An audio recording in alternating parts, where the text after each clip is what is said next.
Sana çiftçinin temsil olarak bu adam da bunudur. Maliyeti ne olduğunu sana söylesin bir dönemde. Buğdaya ne verilecek, ne verirsek çiftçi zarar etmez. Onu da bir soracağım. Evet. Ben söylüyorum, benim sözüm yer almadık da. Demeyenin açık, ondan bile düşünmeleri lazım. Evet. Sen dışarıdan buğdaya 8,5'a getir. Kendi çiftçime de 6 lira. Keşke buğda 5 kağıt olsun, 4 kağıt olsa, yazık ya, bu ekmeği yansayacak. İsterse bir kağıt olsun, yeter çiftçi kazansın. Ne olacak? Bu maliyetini düşür. Maliyetini düşür, üretin.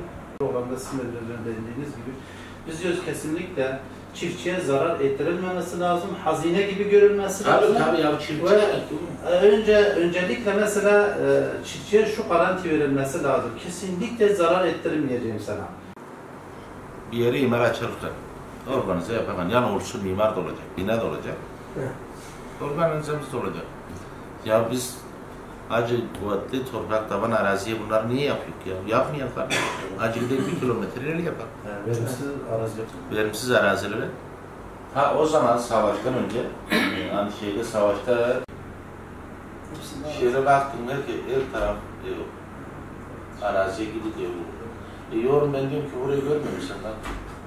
Tarım olmadığı zaman bak biz şöyle düşünmüşüz. Şu anda köy nüfusumuz %7. Şehirli nüfusumuz %93.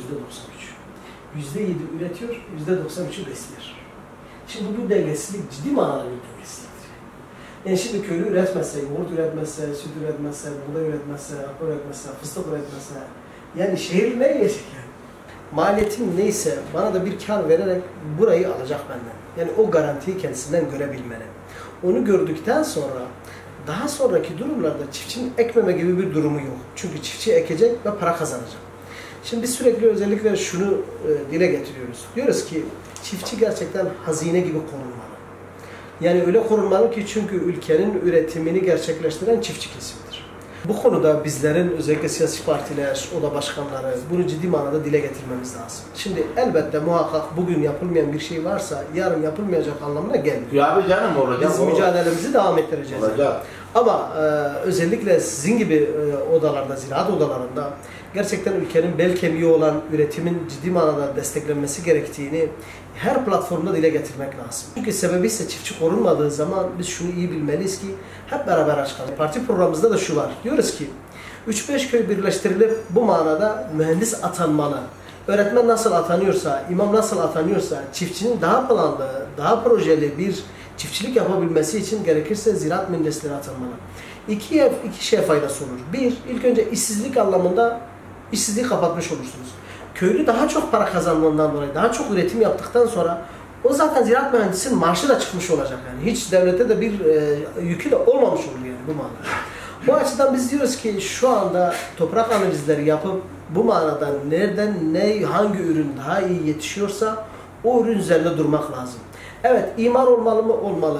Elbette muhakkak sanayi olmalı mı? Olmalı. Farklı ürünler de üretmemiz lazım. Evet, olmalı. Ama siz hiçbir zaman çiftçinin üreteceği gibi hiçbir şey stratejik değil. Bakın pandemiden önce biz şunu söylemiştik. Dedik ki dünya çapında ileriki safhalarda gıda stratejik bir öneme sahip olacak. Hatta özellikle belirttik, dedik kimyasal silahtan daha ehemmiyetli önemli olacak.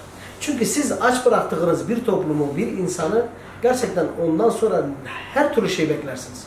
O açıdan biz toplumu, insanlığı doyurmamız lazım. Kendimiz için de, insanlık için de doyurmak lazım. O açıdan biz çiftçiyi özellikle önemsememiz lazım bu manada.